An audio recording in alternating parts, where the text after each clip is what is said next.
can't always tell that something's going to be the perfect accessory just based on the specifications you read online. I've bought a drawer full of MagSafe items since I first started using MagSafe devices, not just iPhones, but also when Google bought out the Pixel and the magnet on the back of that. I like the idea of being able to attach things magnetically direct to my phone. I know you can get cases for certain devices that do the same thing, but the one that wins is not always the one that you think is going to on paper. So what I would like to do is save you some of the trouble, perhaps, of deciding which ones to buy. I've got two stories to sort of illustrate this point and prove it. One was a thin, minimal case that I thought was going to be the perfect case. It looked perfect. And the other one was quite an expensive rotating charger. Again, it looked perfect. I thought it would be the ideal solution.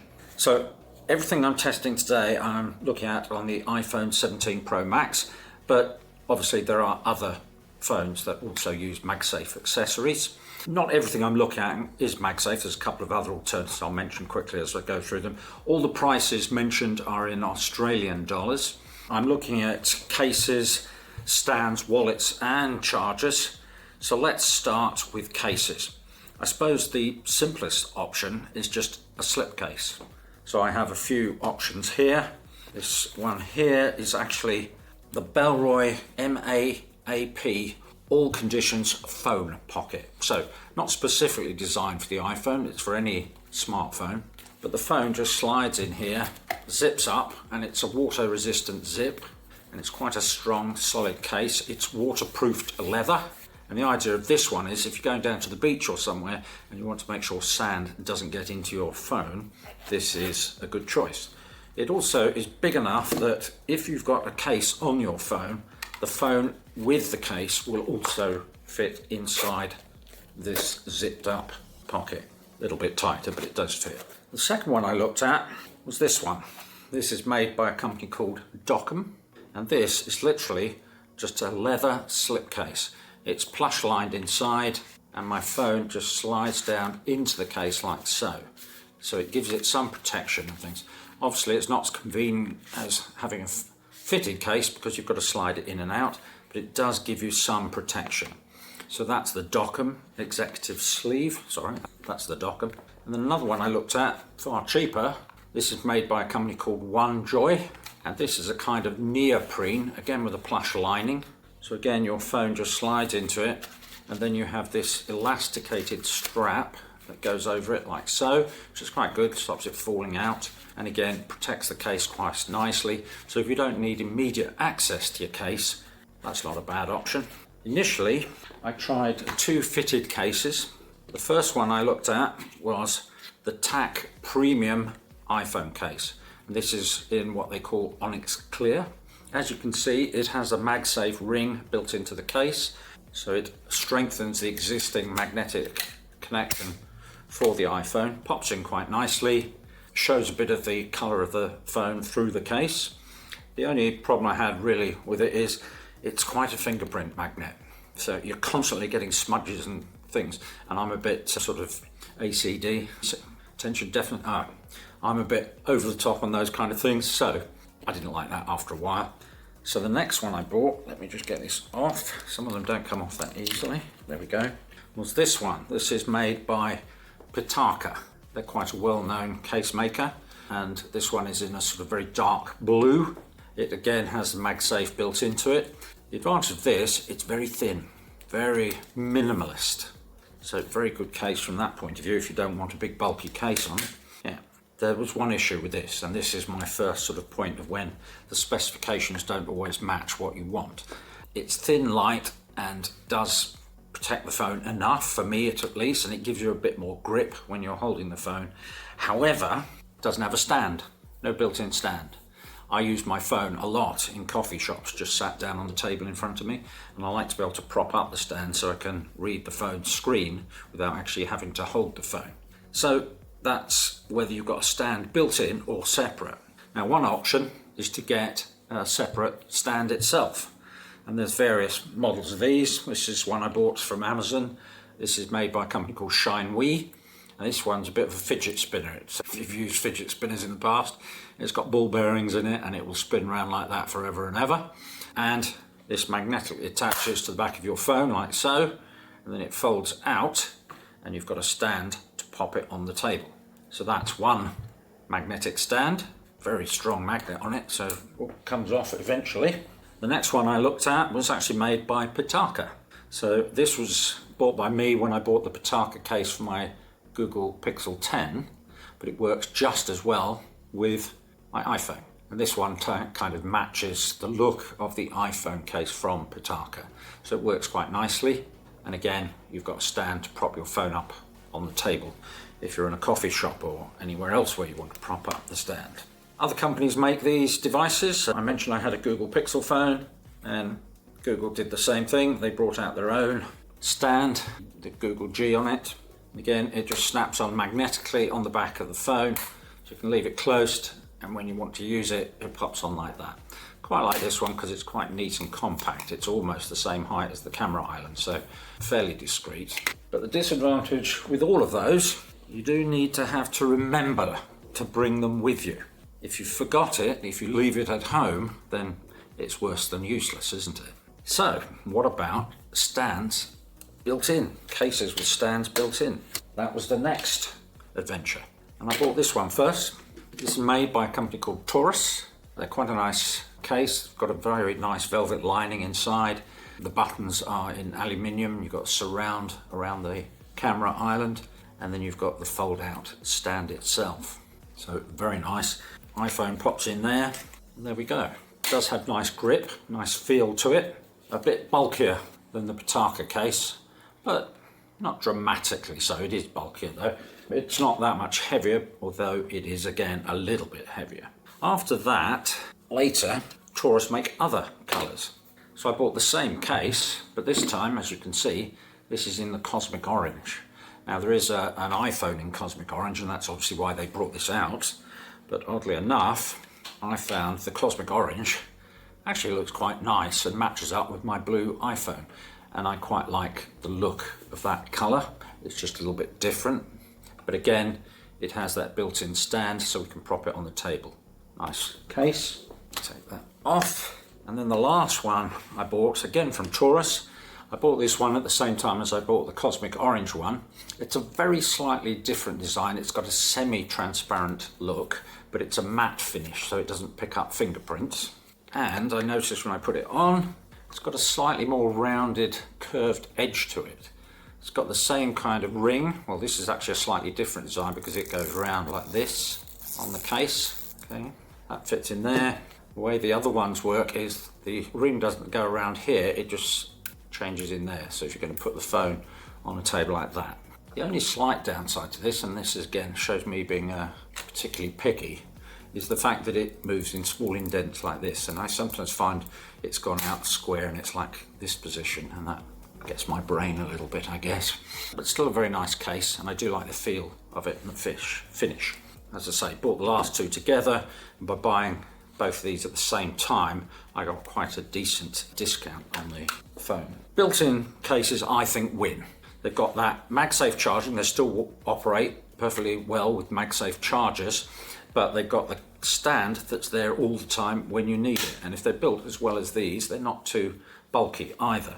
And the thing is, you're not going to forget it when you go out to a shop or something. You're always going to have it with you. So MagSafe Wallets, these are another item that can fit on the back of a phone. The idea is you can carry a few cards on the back of your phone. Rather than having to carry a physical wallet, you can attach them to the back. Modern MagSafe cards are perfectly safe to use with most chip and pin cards. You probably don't want to use them with some older swipe type cards, or maybe the type of cards you get when you go to a hotel. Maybe avoid putting those into a MagSafe wallet. But otherwise, they work with most things. There are a few options around. This is made by a Japanese company, Shinjimoru, I think that's how it's pronounced. Magnetically attaches to the back of your phone, like so. As you can see, this is in a dark blue, so it kind of matches my phone a bit. What I like about this particular one is the way it holds the phones on the back is an elasticated section here. So it's a little bit more flexible, and you can get a reasonable amount of cards in here. It's quite minimal, it's quite thin and sleek, it was reasonably priced, $26.99 on Amazon, so good value I think. Next one to look at is obviously Apple's own MagSafe Car Case. So again, this one's in blue, magnetically attaches to the back of the phone. Quite sleek, quite nice looking. Slight downside, it doesn't hold as many cards. The case is, I think you can get 3 comfortably. Yeah, 3 you can get in. I wouldn't want to put many more than that in there. And then to actually get them out of the case, you have to sort of take the case off and then push from the back like this to slide them up. With the Shimajuru, that one, you could pull it out because it's elasticated. It comes out a bit easier. The Apple one is very expensive. Costs $99 Australian dollars, and you can buy almost identical cases, very, very similar design, again in leather, from third-party companies. I got this one on Amazon, and this is just $26 or $25, I think. Exactly the same design as the Apple case, so you don't have to pay the Apple tax if you want a wallet. And then there was one that kind of combined both of those things. This is made by a company called MOFT, M-O-F-T. Again, it holds your cards inside the wallet. Again, it doesn't hold that many because of the design. It's fairly slim and minimal. But it magnetically attaches to the back of your phone like so, and it has the advantage it has a built-in stand. So you can put that down, and you've now got a stand and a card holder to put on the back of your phone, like so. That is the MOFT. Trade-off with this one is it just doesn't hold as many cards. You can get 2, maybe 3 to push in the back of that particular one. Moving along, and this is my second point to illustrate my story, that specifications, top specifications, don't always result in the best purchase.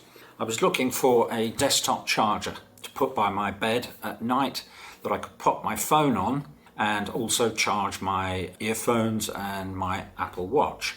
And I wanted something that would allow me to position the phone in such a way that I can have it in landscape mode, so that I've got my clock, my bedside clock at night time. This is the one I bought first, and I thought this was going to be, not a cheap device, this particular one. It's advertised at $120, but I got a sale, so it was just under $100 for me, $95 I think. What made me buy it in the first place was I do like a gadget when I can get one. So you put your phone on the top like that, magnetically charges and attaches. You press the button on the front and it has a party trick. It revolves around, so you've now got it in landscape mode as a bedside clock. Touch it again and it revolves back around. Very nice, very clever. Also, we have a couple of slide out trays on the side. So we have one here, you've got to press and hold, and out comes a little platform to put your Apple Watch. And on the other side, a similar slide out tray to put your earphones, so you can charge those. So you basically charge 3 items at a time. It also has a light. You've just seen one of the problems with it. You accidentally keep touching these buttons, and the light is on. You can see it's flashing at the moment. I think that shows it's charging. I don't like the light on at night when I go to sleep. I want it off. So you'd expect to have a button to turn off the light. Well, you do, but the button's located here on the bottom of the device. So in order to turn it off, you've got to pick the device up and you've got to physically press that button, and then the light goes off. Okay? But the act of picking it up to press the button often means, as I'm picking it up, I'm hitting these buttons and things, I'm touching stuff, and it's revolving around. First world problem, I know, but that gets highly annoying after a time, and that put me off the device. So then I looked at a second option. So that one, as I say, is very good. Rotates, it's got a light, it's got a fan to help keep your phone cool as well. So I wanted something that did similar kind of things, but didn't have that annoying accidental rotation when I'm trying to use it or trying to switch the light off, but also had a button, if it does have a light, that I can more easily access. So that brought me to this. This is the EXW magnetic charging station. Again, powered by USB-C. And as you can see, it has a light, and the light has different settings of brightness, but it's easy to turn off because the button's there right on the front. The phone itself goes on here. So again, you have your desktop mode. You can put some earbuds here to charge up, and your iPhone, your Apple Watch goes here on the side of it, so you can charge all 3 again, plus it has the light. So it has all the same things that the other device had, but it doesn't have that accidental operating buttons and things while you're trying to turn a light off, which frankly became quite annoying after a while.